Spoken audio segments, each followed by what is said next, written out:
Welcome to the Game Deflators Podcast, episode 20. My name's John, and I'm joined by Ryan. Hey, everybody. So here at the Game Deflators Podcast, each week we like to talk about things that we recently picked up, games that we're currently playing, and, as always, the ever-loved Inflation Deflation Challenge and whiskey. Whiskey. Yeah, I would say that's a little more love than the Inflation Deflation. Tonight, Maker's Mark. Hashtag not a sponsor, hashtag could be a sponsor. Exactly. So, yeah, we're talking about...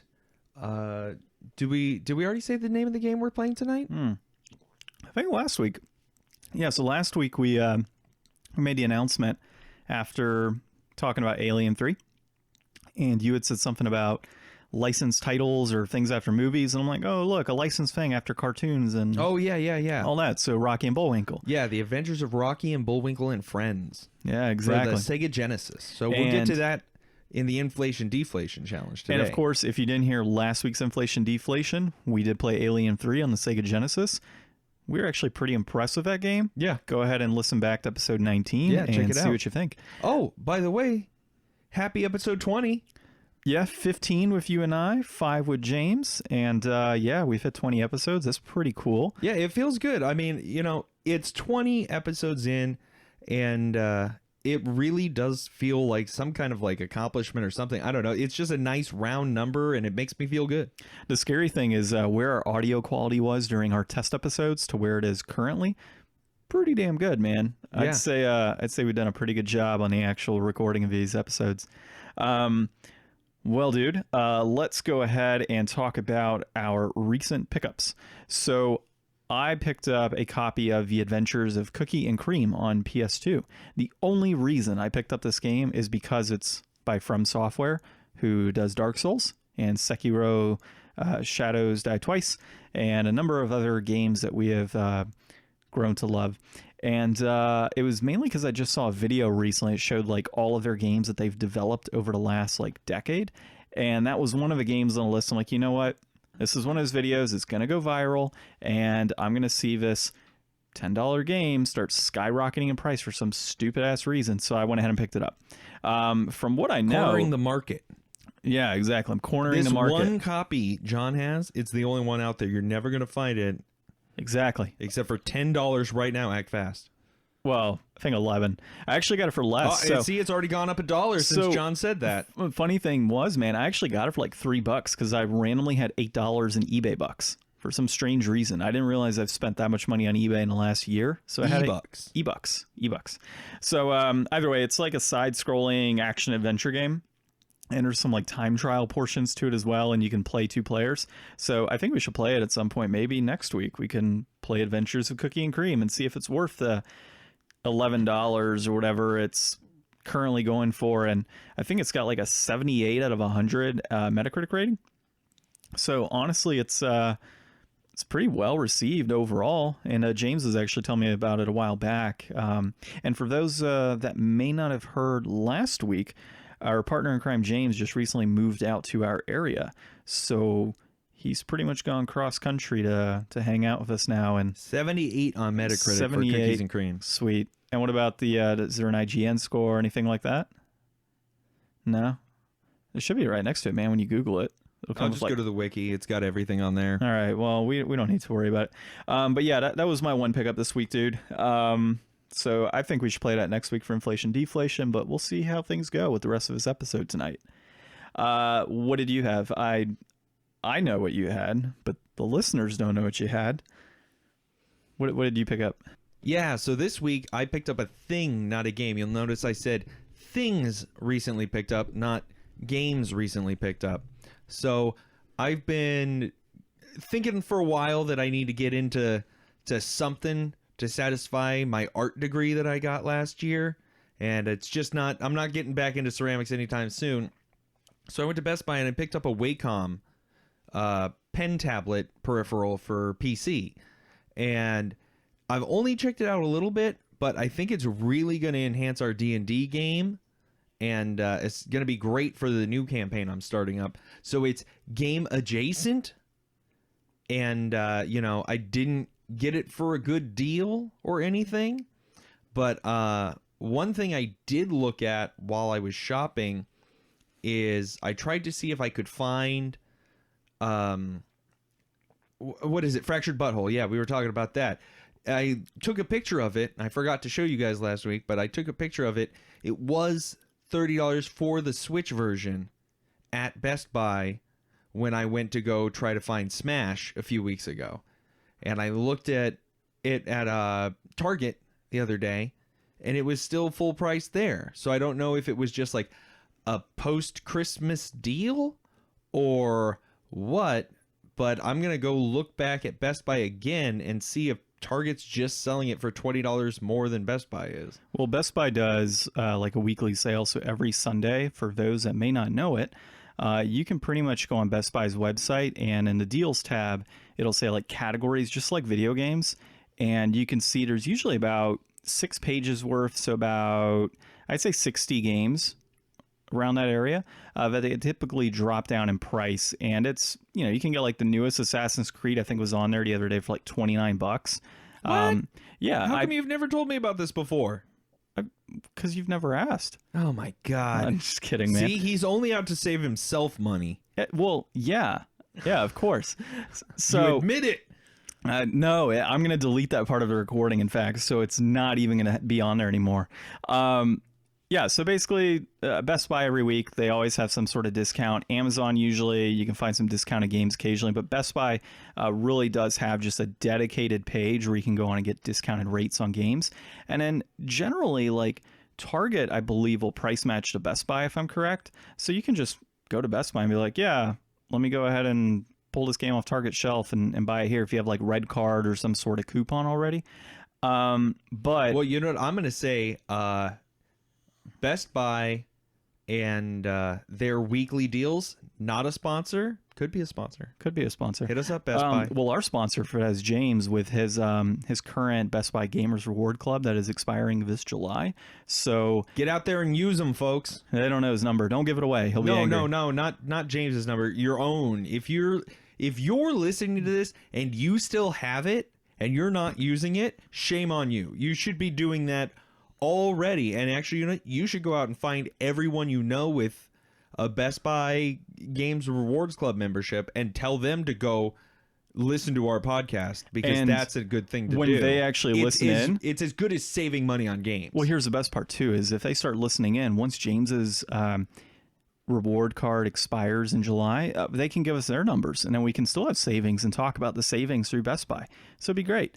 But overall, yeah, go ahead and check it out on there. Another thing to consider, dude, it's Nintendo. Nintendo games are just stupid expensive, regardless of what title it is. You could pick up a Madden game like a year later and it's still gonna be double the price of what it's gonna be on another console. That's just a reality of their games and how it's always been since probably the GameCube, if I'm, you know, or even before that, except for really. all the shovelware on Wii. Yeah, we don't talk about shovelware. We don't talk about it. But as far as games I picked up this week, like I said, I picked my Switch up a lot. And this week I've been playing more Cave Blazers. You know, I think last time I talked about it, I hadn't really played much, and I said it felt fast and it felt okay. Now that I've started unlocking more stuff and I'm getting more competent at it, and I'm getting into those really good, satisfying game loops of, okay, let's do a run. Okay, this isn't going well. Let's do another run, and trying to just play for the run.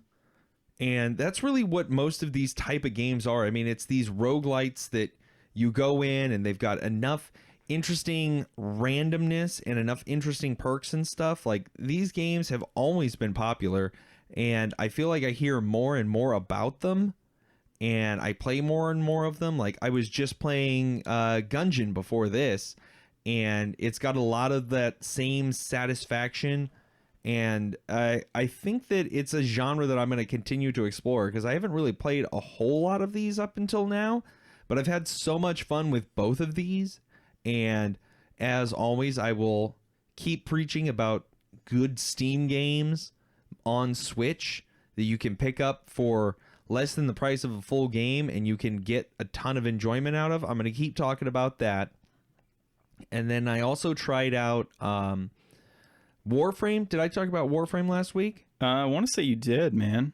Yeah, so I tried Warframe again, and it's just not...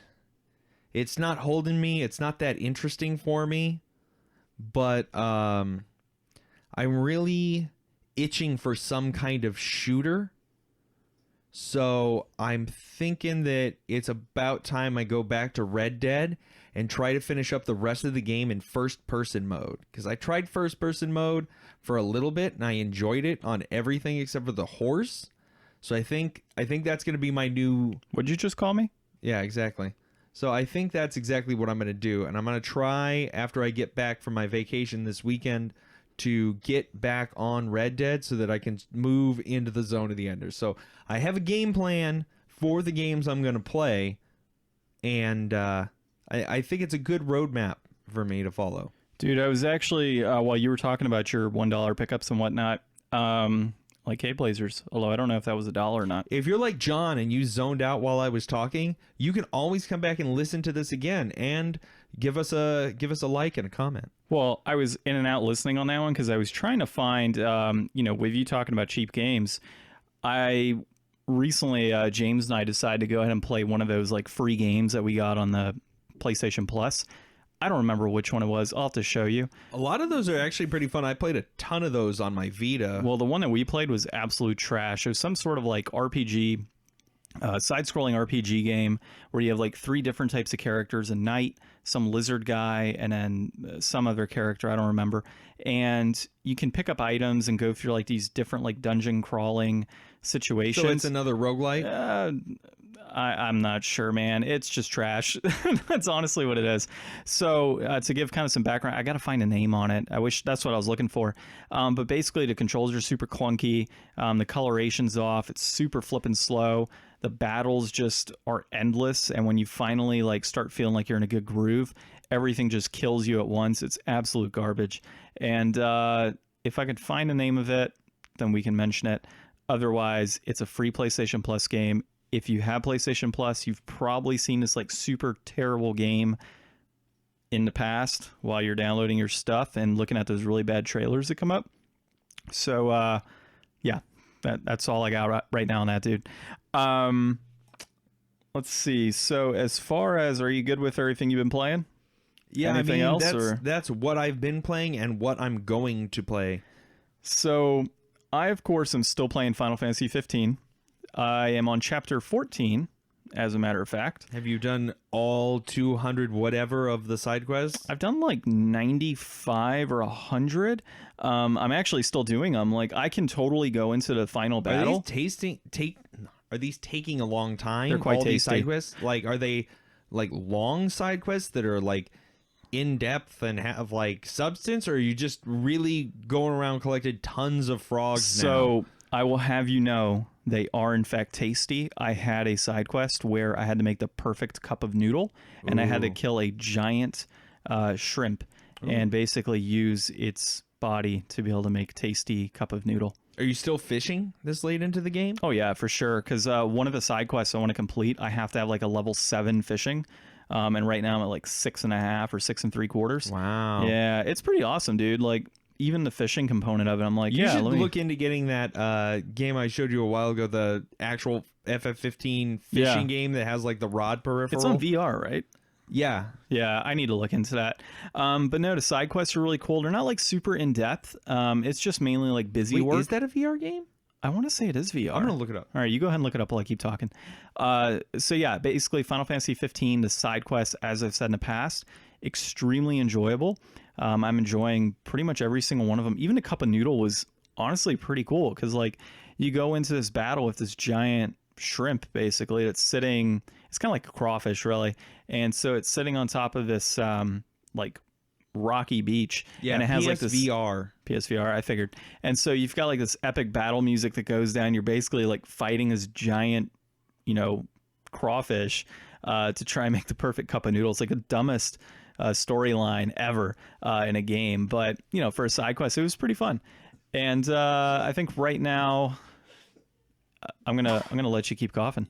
So right now, I'm pretty much just completing side quests. I think I've defeated all of the monster hunts in the game. I need to go through every outpost and actually see what I've finished and what I haven't.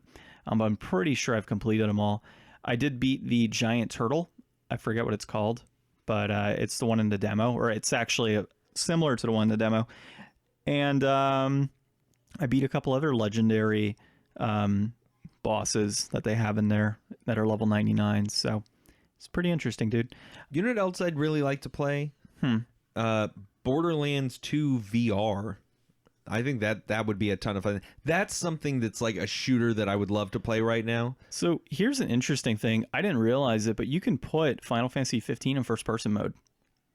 So can you imagine playing that in VR? Wait, like the whole time? Yeah, you can play in first person mode. Like during combat? I need to check that out. But yeah, I was sitting there with James and he just randomly, seeing as he's staying with me for a few weeks until he gets settled in, he like grabbed my controller and threw it in first person mode, which is pretty cool. I didn't even know that was a thing for the game. But yeah, so after Final Fantasy 15, the other stuff we're playing Super Mario World, again for like the 15th time on the SNES Classic. So we finally busted that thing open. It's actually pretty nice. There are there's been a few situations where it's like lagged within the actual game. I don't know if that's the actual console itself and the ROMs that are on there, or if it's because it's being played through a 4K TV. I can't tell. But yeah, it's really odd. It's just like there was one area where it just like lagged as you were jumping up and down on different areas. I'm not sure. I mean, that's really just all that was occurring with it. But yeah, so right now we're playing Super Mario World, and I think we're in the Forbidden Forest right now. So it's been a long time since I played through that. The last Mario game I played, like, I can't even remember the last new one I played. Odyssey? No, I never played that one. What? No, but I did check out a bunch of the old school games that you get with the Nintendo Online, and those are pretty fun.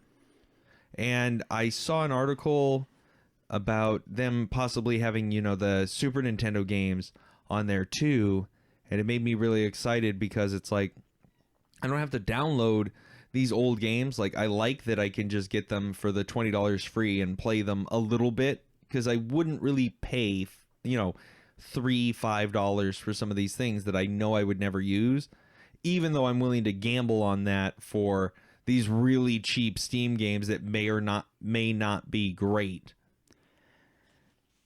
Yeah, and what was the other game I was going to tell you about, dude? Oh, Crash Bandicoot. I think you beat that too, didn't you? Yeah, I just beat, I think that was when we first started our podcasting. I was playing through Crash, and I kept talking about how I still hadn't beaten it. I haven't gone back to Crash 2 yet, and I haven't even barely touched. We got Spyro. I've barely touched that. Yeah, so we, James and I started playing Crash Bandicoot randomly, and I have no idea how I beat that game as a kid. All three of them. It's super hard.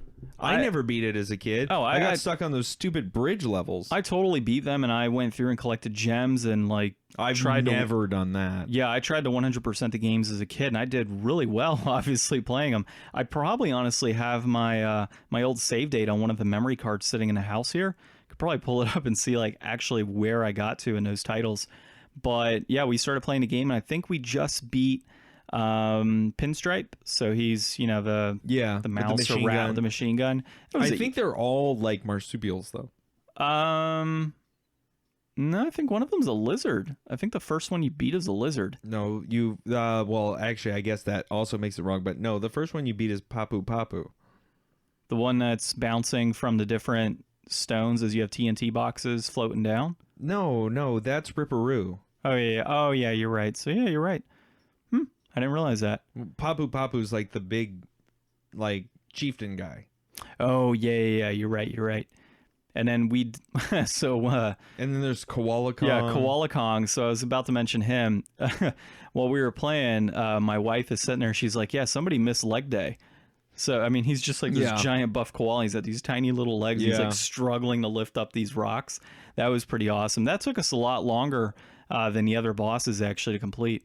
But no, you just got to learn the pattern. Yeah, totally. We beat Pinstripe last night. We got through like the bridge levels where you had the rope and there's like a a super cheap way to do it where you jump on the rope. Yeah, and that's exactly what I had to do. I did the first one myself, but as soon as I got to the second one, there was just no way. It was just like, it didn't even matter that I was starting with 2 masks. Like, you just fall because it's like there's something off about my depth perception with that game, and I played it a little bit as a kid. That's where I stopped. So I just don't have the gaming skills to get past that, so I roped it. Yeah, I mean, I roped it too. Could I have beat it if I kept playing? Yeah. Definitely. Yeah, I definitely could have gotten there, but it was just so much easier to cheap out and do the ropes. And I did my time trying to do it. Yeah. I cheaped out when it got to within that level. There was like 3 turtles that were somehow magically floating in the air, and you had to bounce from turtle to turtle to turtle to turtle, and or that's 4 turtles technically. So yeah, you had to pretty much go on this bridge that had one piece of broken wood, and the turtles, once the bridge falls apart, just like float in there in midair, and you're like, how is this even possible? But yeah, that's where I cheaped out and just roped it. So, but dude, overall, having a blast of Crash Bandicoot on the PS4. I mean, it's pretty nice. It looks gorgeous. Yeah, exactly. So that's really going to be pumped up for CTR. Dude, that's going to be incredible, too. I love CTR. Like, I didn't get Mario Kart on Switch. I'm definitely going to pick up CTR on Switch. If they put CTR online to be able to do online races, I'm totally going to be playing CTR online a lot. I had so much fun with that one as a kid. Yeah, so we'll see when it comes out what happens, if it's going to be online compatible, and if they're going to add in additional levels and all that cool stuff. So well, you grew up with siblings, right? Yeah, I did. And you played like CTR and Mario Kart and stuff. See, yeah. I had very few multiplayer games being an only child. So it's like CTR my friends had. So it's like I could go over there and play it, or I could go over to somebody's house who had Mario Kart and play it. But it's like those games I never had much of myself. But CTR was one of those games that like I rented from Blockbuster because it was like so much fun to just play. Yeah, my brother and I, we always played games like that, like CTR, Speed Punks on the PS1, which I really need to purchase that game so you and I can play it. I think you'll absolutely love Speed Punks. Hopefully it doesn't go up in price since we've just talked about it. But yeah, so Speed Punks, CTR, he and I would play like random sports games, even though he absolutely hated sports just because it was 2 players. Mario Kart, Mortal Kombat, Killer Instinct. I mean, any multiplayer that was out in the 90s, early 2000s while I was living at home, we always played together. Like, that's just what we did. We had like, so like we would also have like our own consoles. So we would purchase, I would purchase a PS2, and later on he would end up purchasing a PS2, and we would have like our RPGs and stuff that we played on our own because we're big RPG fans. But the bulk of our gaming together was always multiplayer. We hardly ever took turns playing single player games. But yeah, so as far as talking about like CTR and games we're looking forward to, guess what comes out tomorrow? In Japan. No, tomorrow's the 25th. Comes out in the US the 29th. Trust me, I talked to Brie about this. Yeah, I talked to Brie about this yesterday. I was like, are you so excited? I talked previously about how we were going to try to get the console version and all the nightmare that happened with that. So yesterday I looked it up and I was like, are you excited? She's like, yeah, because we were going to actually last night we went out and supported another podcast who was doing a live tour. Don't say where. No, nobody can know where we live, dude. You just can't start spouting that out. They're going to know our secrets and where we can go for video games. Okay, well, we went and saw a live performance by And This Is Why We Drink, which is a fun podcast. My wife loves it, and I was happy to go with her. I've listened to a few of them, and it was fun. It was a ton of fun. Like, I love going to live comedy, and I love going to live podcasts. This is the second one we've been to. We went to Lore live recording last year, and it was a ton of fun. And now that I do podcasts, because I wasn't doing podcasting at the time. Now you understand. Now I understand. Yeah. And you know what? It was a lot more fun going and supporting other creators, and I really enjoyed it. Are you actually calling us creators? Well, we're creating. We're 20 in, man. True. Okay, so we're technically creators. We'll get there. Maybe we can hashtag PewDiePie on this episode and somehow get some traction. Yeah, and just one more thing I want to talk about. One of the main reasons I haven't been playing any games lately is I am a esports fan, I like watching Dota 2. I played League a bunch, and I had a ton of fun playing League with my friends. I played maybe 2 matches of Dota ever because it was just way more intense than League was, and I didn't understand what was going on or how to do anything. But I started a few years ago watching Dota 2 on Twitch. I tuned in for the TI, which is basically like the Super Bowl of Dota 2. And I just had a good time. I had a good time watching it. I love game design. I watch a bunch of videos online for games that I don't even play. Like I watch a bunch of Hearthstone content by Kriparian. But right now and I'm going to butcher this, the Chongqing Major in China is going on. That's racist. And anybody that likes Dota out there, comment, because I've been watching it just as a viewer without actually ever playing it, and I love it. I don't have anybody else that I could talk to about it, so if you're into it, let me know, because I'd love to meet other people that enjoy watching Dota. Yeah, I remember you had it up a while back when I came over to your house when we first started talking about the podcast and kind of brainstorming what we wanted to do. And I mean, it looked pretty cool. It's not really my cup of tea to watch esports, but well, and I was talking to a friend of mine about it the other day. The reason that watching esports seems tough, from an outsider perspective, I've never played Dota 2, but I've had a ton of exposure to the genre through playing lots of League. So it's I have some idea of what's going on outside of people who have zero exposure to any of those kind of MOBA genres. But actually watching the sport from the outside and learning the ins and outs of it without ever having played it, it's I watch basketball and I have no idea what's going on because I don't like playing basketball. I've enjoyed playing football, so I understand a lot more about it. But hockey and stuff like that, I know more about tennis than hockey because I played some tennis. You know more about tennis and hockey? I played some tennis as a kid, but dude. It's one of those things where if you have any kind of insight into the thing, you're going to be more into it. And I just like the way Dota 2 plays watching better than watching League.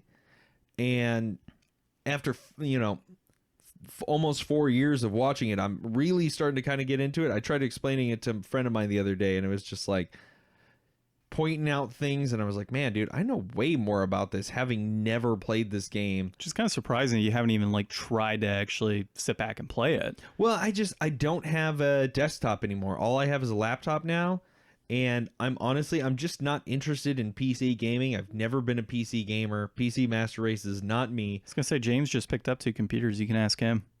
I have a tower. I don't have a monitor. I have a keyboard and a mouse. I'll give you a monitor. My monitor broke in my second to last move. You know the little TV we were using in here? No. You can totally use it. Come on now. I used to use this TV that I gave you as my monitor. I have a small desk at home now, and I like my laptop. I just got my Wacom so that I can start drawing on my laptop. You have the whole hipster setup where you have the laptop sitting there on the clean slate and you just kind of flip it up. Is that what it is? I mean, I use it mostly for D&D, but I'm trying to get outside of that. But yes, that is the type of desk that I have. I knew it. Well, that's the thing. It's I had a big tower, and I used to play League, and I don't have a good graphics card. Most of my computer I bought in 2009 when I moved out of my parents' house for the first time. I kind of envy that setup. I wish my setup was a lot cleaner than what it is now. I mean, I've got a hell of a setup here, don't I? Well, you should see my office. I just de-spaghettified my whole office at work. What? You know when you've got all your cords hanging down like spaghetti? Oh, I gotcha. Oh, so you actually took tubes or whatever and... No, so I actually have a job, and... Well, I do too. At my job, I run a small company, and I had to go through and clean up all the stuff because I'm remodeling it right now. And it's I bought a bunch of stuff on Amazon, zip ties with labels and, Velcro wraps and 3M sticky mounts and stuff, and I got it all cleaned up and looking super nice. And it's like, now I just need to take all that effort and move it back home. And then maybe one day I'll have a really cool looking room like you do. But right now it's got stuff everywhere because I'm just not organized with my game stuff like you are. Dude, you're sitting next to a pile of 40 games. That's not organized at all. Yeah, but I mean 40 out of what, like a couple thousand? Like that's not really... Roughly 1,600, but yes. Okay, almost a couple thousand. Okay. Speaking of rooms, though, I mean, obviously the reason I haven't had any crazy pickups and haven't been like super in depth with the number of games that I'm playing right now, and really taking time to play more, is because I'm obviously moving soon to a nice new house. So had a lot of time consumed from that, but hopefully that changes pretty soon, and I can get into some of that Suikoden too, part of our New Year's or New Games resolution. New Games resolution. Yeah, New Games resolution. Hey, I still want you, even though I already talked about the stuff that I'm going to play, shut up. Once you start playing Suikoden 2, let me know, because I want to check it out on my Vita again. Just do like maybe the first chapter with you, so I can, because that's always been a game I regretted not playing more of. You heard it here first, folks. He wants to try and play a game with me side by side at the same time. Where have I heard this before? Yeah, but this Where time, have I heard this before? before? But this time I'm saying I only want to get to Mount Moon. I want to do like maybe the first chapter. I just want to see the game because I have really fond memories of it. Well, yeah, you have fond memories of the first like 5 levels, right? Or first 5 portions of the game. No, I played that game like I was at least like 15 hours into that game. Is that about how far you were in Pokemon? No, that's how much I didn't play Pokemon within the first like 16 hours of owning it. I'm going to hold you to that until you beat that game. Oh, it'll never happen. You can hold that against me until you're holding it against my coffin. Oh, man. Oh, man, you just wait for that eulogy. Right? You're going to wish you could hear it. Well, you're going first. Yeah, probably. So, all right, let's get... me. I will be the one responsible for that. Yeah, as long as... Here's the thing, and everybody listening, this is my wish, to help increase the price of games. I want all my games melted to create my coffin. Well, anyways, let's get back in our news. In Japan, Kingdom Hearts 3 came out. I thought I said tomorrow, and then you're like, no, that's in Japan only. Well, it's already there right now. It's the 25th there. All right. You got me there. Land of the Rising Sun. All right, you got me. Okay, so anyways, Kingdom Hearts 3 just came out, and like I said, my wife's super stoked about it. So we saw some interesting stuff with the release of Kingdom Hearts 3. As you may or may not know, depending how up on Kingdom Hearts 3 news you are, a bunch of stuff got leaked out ahead of time. And there's actually somebody that had a stolen copy of the game. I don't know if you saw this. There's a stolen copy that's been floating around, and somebody was trying to upload the videos apparently to YouTube, and YouTube kept taking them down, so they started uploading them to Pornhub instead. Oh, I've heard about that happening in the past. Yeah, that was hilarious. I saw that recently. But a few interesting things. Tetsuo Nomura, creator of Square Enix's long-running Kingdom Hearts series, has said that he's reconsidering simultaneous worldwide release for future products following the Kingdom Hearts 3 leaks that occurred last year.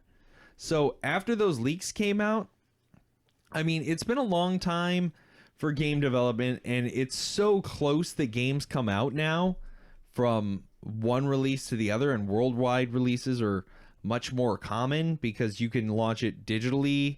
You don't have to actually worry as much. So it's interesting that, you know, even though it was compromised by that shipping process, that he's thinking about going back to it, because the last I'd heard about this, it sounded like it might be a huge blow to worldwide releases, because people are thinking, hey, why should we risk everything getting out and spoiling everything by sending it through all these distribution channels? Like, let's just focus on a Japan first release, and then we'll do a subsequent release afterwards. Yeah, I mean, that makes sense. Honestly, as far as Kingdom Hearts 3 is concerned, not a single thing has been spoiled for me over the last few years. I've been looking forward to things like, the Toy Story World and Big Hero 6 within that game. But I've had nothing story-wise, at least in even the last week, spoiled because I just don't read a whole lot of news to just avoid that type of situation. Well, spoiler alert for everybody. No spoiler alert, because in this same article, and this is Matt Wales reporting for Eurogamer on this, and it just came out today, January 24th. Same article that I mentioned earlier. So the ending unlock, like the epilogue secret movie that you get for beating the game, doesn't even come out with the game. It's not even being released until January 30th as a download. And we were talking about this earlier, but I find that really interesting because earlier this year, or last year actually, welcome to 2019, they had the same kind of thing, sort of ish, go down with Red Dead 2's launch. They launched the game and then they waited to launch the online service. They wanted to do some, testing of the servers and see how those would hold up. But B, I mean, it's like they made this huge game. Like, why release, the online thing that everybody wants to do and have some people just skip out on the game and have it ruined for them? I think this is a smart idea. I mean, it makes more sense for Japan first release because you're probably going to have a hard time starting this on the 29th and then beating it by the time that the video comes out on the 30th. So I'll play some devil's advocate for you on here, or for you on this. I completely disagree with this method of releasing a video, like the final video.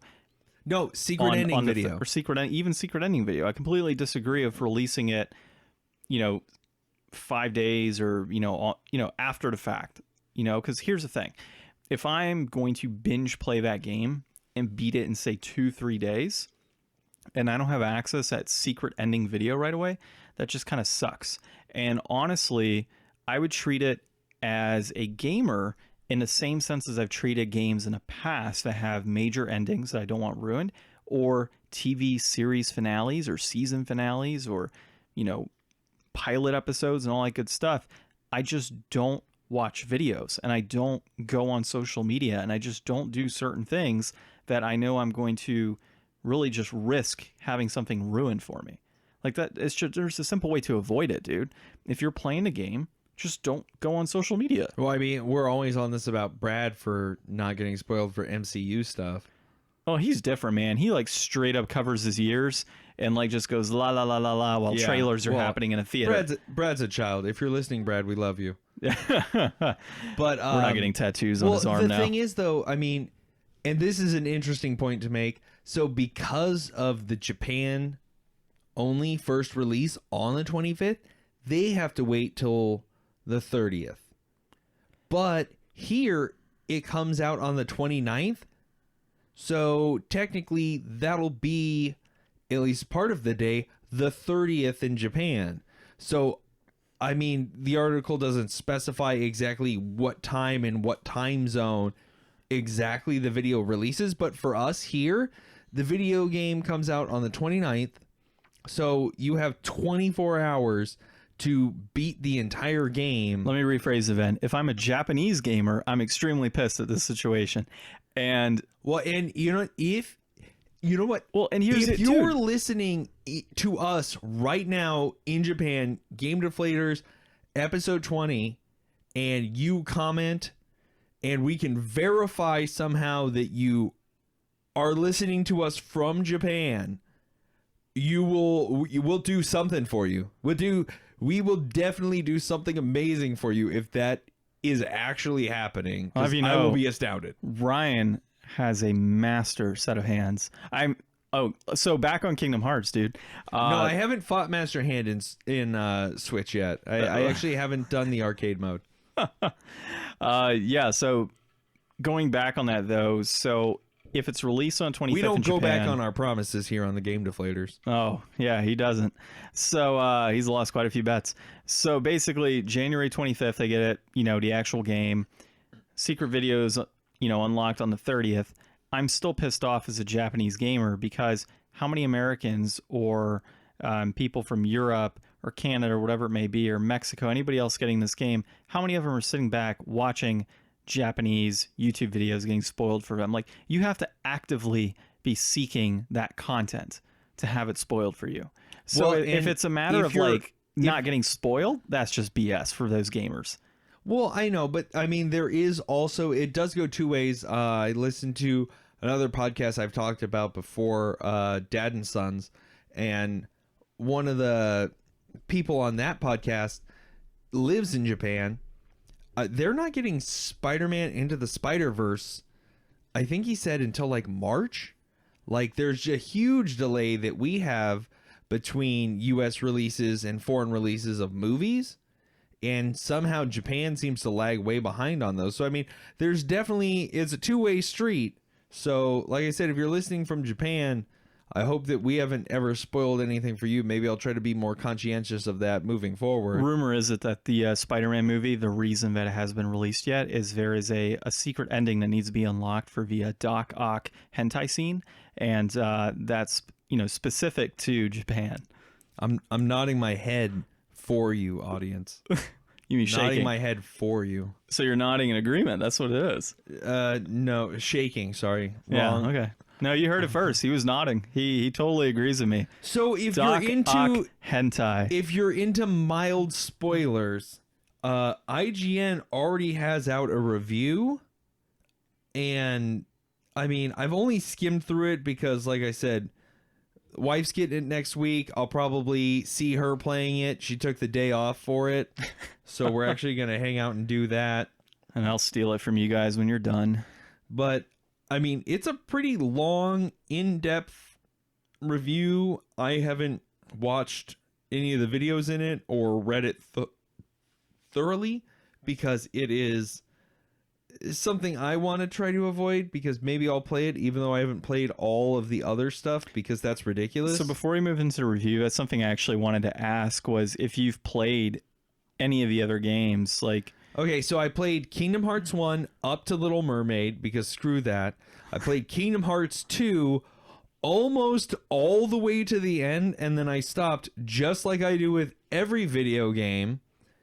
And I played a little bit of Dream Drop Distance because I bought it for my wife and had not that much interest in playing it, but she wanted to play FF7 on the Vita while we were on vacation, and it was like one of the only games I brought the DS for her. I brought Dream Drop Distance and Final Fantasy Theater Rhythm, and I got both of those games for her. And at some point she wanted to play FF7 on the Vita, so I was stuck with mostly those two games. And Dream Drop Distance was fun, but I couldn't tell you literally anything about it. So my wife has actually played every single version of that game, except I don't remember she played Birth by Sleep. Spoiler alert, we have the same wife. And husband. Whoa, what? So, I played Kingdom Hearts 1, Kingdom Hearts 2, and then I played the GBA version, Chain of Memories. That was actually a lot of fun when I played it back then, mainly because there was no other... I've heard that the remake was really good. Yeah, the remake wasn't bad. I played some of it up to, like, Peter Pan, and my girlfriend at the time was super into Kingdom Hearts, and she was actually playing it. And I played a little bit of it on the PS2 version, but what killed me is that they didn't add any sort of audio whatsoever. It was just like... just a text on the bottom. Like, for a PS2 game, like, I've been playing Kingdom Hearts 1 and 2, and then you release like this remastered version on PS2 of a game I already played on GBA, and you don't include any audio like within the characters speaking to one another. That was kind of ridiculous. But no, my wife played it, and she beat the I guess the PS3 version of all of it, and she really enjoyed all the games. I think I need to do that before I actually play the new one, Kingdom Hearts 3. Because there's, from what I understand, lots of plot lines they're going to pull from in the Kingdom Hearts 3 game. Like, they're going to be pulled from Dream Drop Distance and Birth by Sleep, and it's actually going to pick up from, I think, Dream Drop Distance, if I'm correct. So probably a good idea to get into those. Okay, real quick, before we move on to the inflation deflation, because we are starting to go a little late, I just real quick want to ask, do you think that they'll come up with some definitive final edition of Kingdom Hearts that has all of the things all bundled together, kind of like how they do with DVDs? Like, you know that once they end episode 9, they're kind of come up with the everything ever from every Star Wars version movie bundle pack. Well, they've already done that on the PS3 and PS4. I mean, you've got Kingdom Hearts. But those are still multiple things. Like, do you think that they'll come out with like, hey, here's the Kingdom Hearts, all of it version? You mean like one disc, one game type of thing? No, not one disc. Or are you talking about like a compilation, like a Star Wars how they came out with episode? That cool thing for Fallout that came in like the bomb case.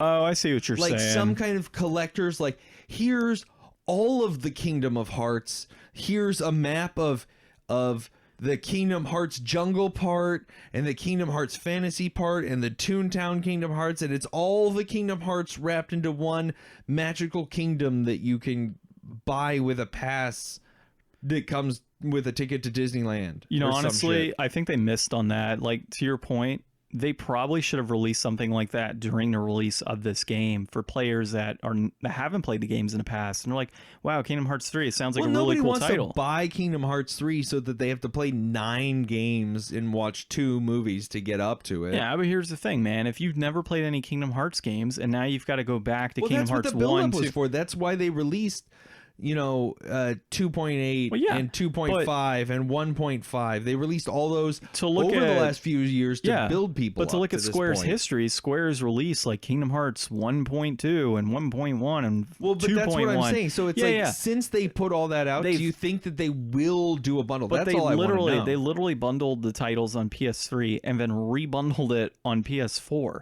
So that's why I'm like, they missed in that sense where if I wasn't picking up the remastered versions, months ago when they first released them on PS4. Years ago. Well, okay, years ago. For some, I guess that might be the PS3 versions. I don't even know at this point. I don't even think I picked up the PS4 versions. I think I have the PS3 version, and only because I found it for like $2. I think I have a mismatch of them.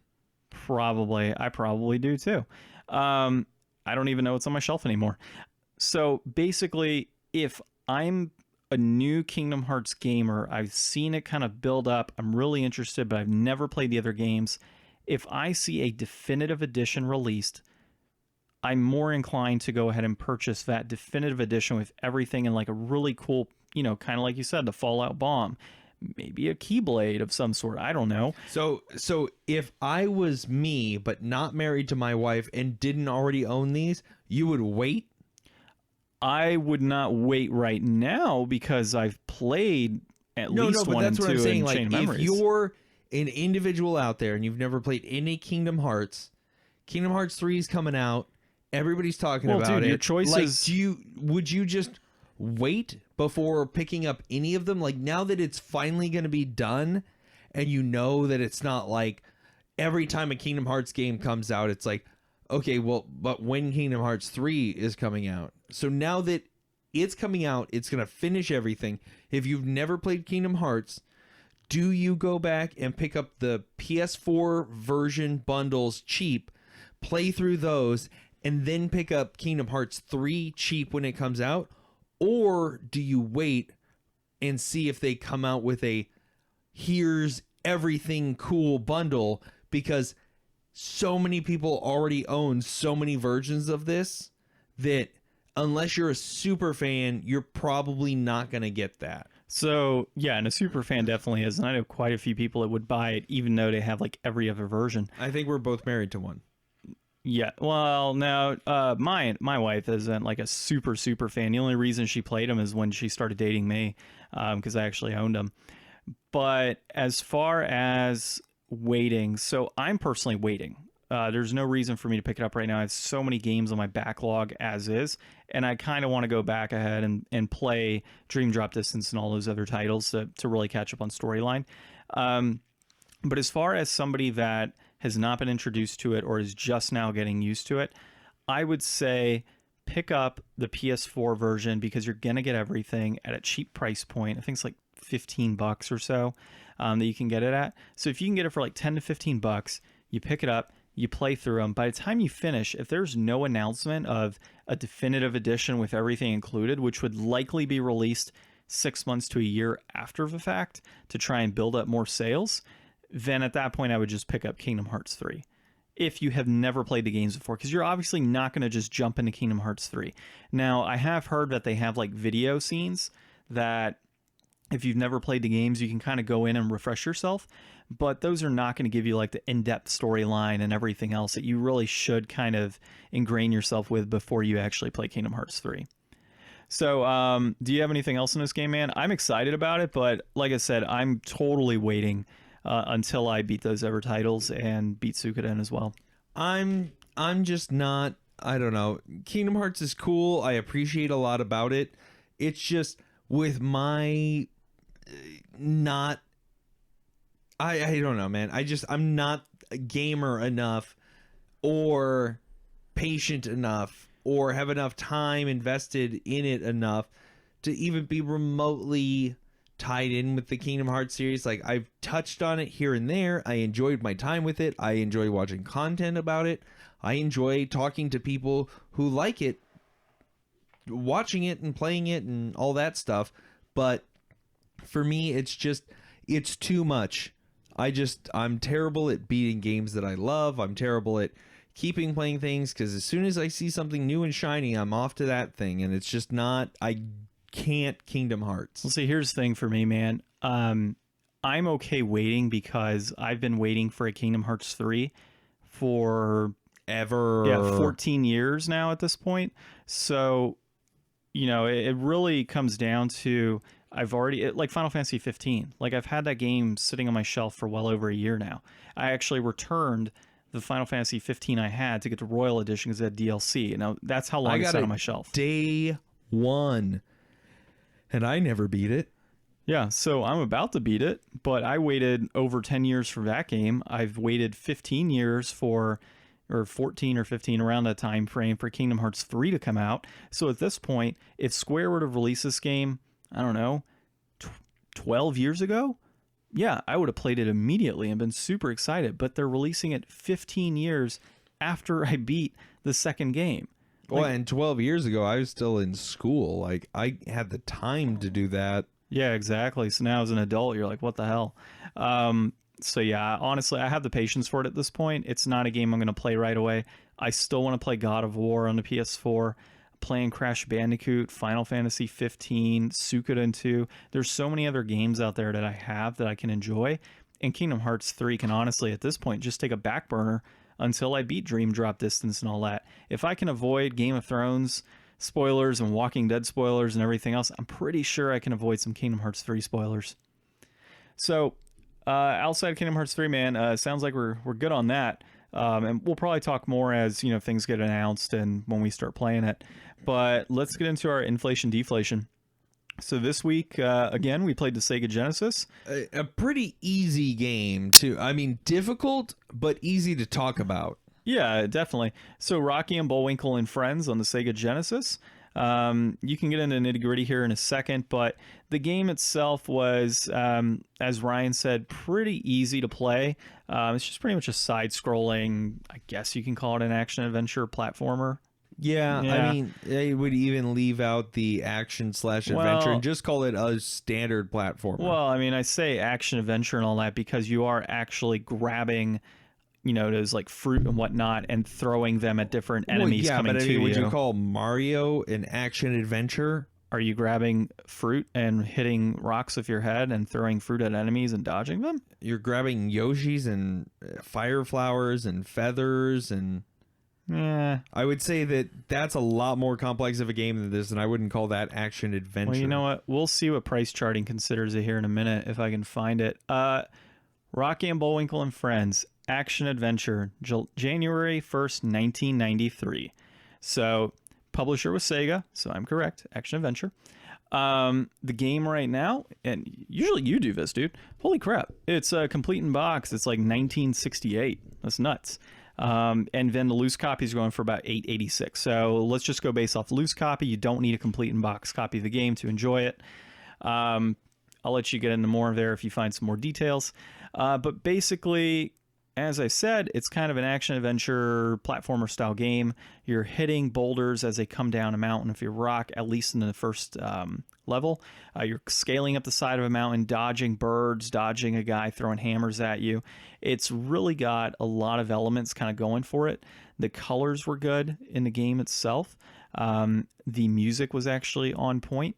And for what we were doing in that game, the mini games and the actual main story, I actually thought it was pretty decent, but it was surprisingly difficult for that type of a title.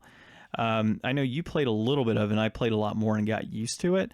But dude, while you were playing, I could definitely tell that you were struggling a little bit on that first area. Well, I mean, like I said last week, I'm just not really well acquainted with the Genesis. Like, that 3-button controller just kind of always throws me off a little bit. So what you're saying is I should get you hooked up with the 6-button? I don't think that's going to help either. I think it will. There's more buttons to press. I guess, dude. I'm just not... I don't know. I'm not a Genesis person. I'm not really a big platformer person.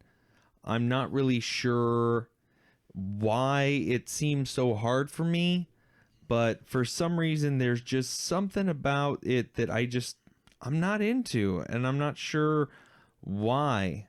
Well, you enjoyed Alien last week, right? I enjoyed what Alien is, but I don't think that it's really my cup of tea. I don't know. It feels weird when I play it because I'm just not used to having any exposure to it. You know what we should do is kind of flash back when we record to some of the previous games we played that have like a multi-console release. So I don't know if Rocky and Bullwinkle's on the Super Nintendo. It's on the Super Nintendo, and there is a Game Boy version. Sweet. So we could probably at some point, if I don't own it, which I don't think I do, we could probably play the Super Nintendo version, do a comparison, and do the same with Alien as well. And I think I own Alien on the Super Nintendo. So maybe down the road we can do that for one of our challenges, like which one of these two is worth the price. Is it the lesser price, Genesis version, or the overly priced Super Nintendo version? But back on the game, obviously, like you said, man, it's not your cup of tea. This game itself really wasn't my cup of tea either. But that doesn't take away from the fact that it's actually pretty well built, and it's a decent game overall. So, I mean, the controls were fine. I didn't think that anything in the game was really my fault. I think it was just one of those regular platformers. And let me kind of go back to something that I've said before. Last time we played one of these kind of things, when we played Porky Pig, I love Rocky and Bullwinkle, man. I watched a ton of Rocky and Bullwinkle as a kid. I love Mr. Peabody and Dudley Do-Right. Those were the mini games that this game comes with. And it's interesting to see such an early example of a game that has mini games. And we didn't play it long enough to really understand, but each of the mini games at the main menu, you have a certain number of chances at them. So it seems like you have to keep playing the Rocky and Bullwinkle game to get attempts at the Mr. Peabody or the Dudley Do-Right game. But as far as recreating the aesthetic, I think it looked pretty good. I mean, for early video game translation, I mean, it definitely wasn't as good as Porky Pig on the SNES, which is why I would be very interested in, like you said, playing this on the SNES. But I think it was a good nostalgia trip, but not nearly as good as Porky. I mean, it definitely felt a lot more primitive than Porky did, and it definitely felt a lot less like something that I wanted to spend my time with than that game was. Yeah, I could totally see that. I can say that the controls for this game, though, definitely for me felt pretty fluid. I felt very comfortable while playing this game, and the jumps were pretty much right where I expected them to be, throwing fruit, headbutting. I mean, everything for me while playing was pretty simple and right in line with, what I would expect for that type of game. So I felt the controls were good. I felt the actual, the music The actual gameplay wasn't bad at all. It had the right type of difficulty to it to where you wanted to go ahead and beat it. There were some stupid things like you had rocks in, I think it was like level 2, or stalactites. They were stalactites, right? The ones that grow from the ceiling. Is that right? Stalactite holds tight to the ceiling. Stalagmite, you might trip over it. I'd never heard that, but that's good to know. So yeah, stalactites falling that you just did not know where they were falling from. So there was little things like that. It was like, all right, come on, seriously, like that's the type of crap we're gonna pull in this game. By the way, calcium buildup in caves, not a sponsor. # could be a sponsor. Dude, we can't keep using that. It's gonna die. Don't beat it. We need to actually use this for our hashtags, Speaking not of a sponsor. Beat it, I may never beat a video game, especially this one, because, you know, John saying the controls were great.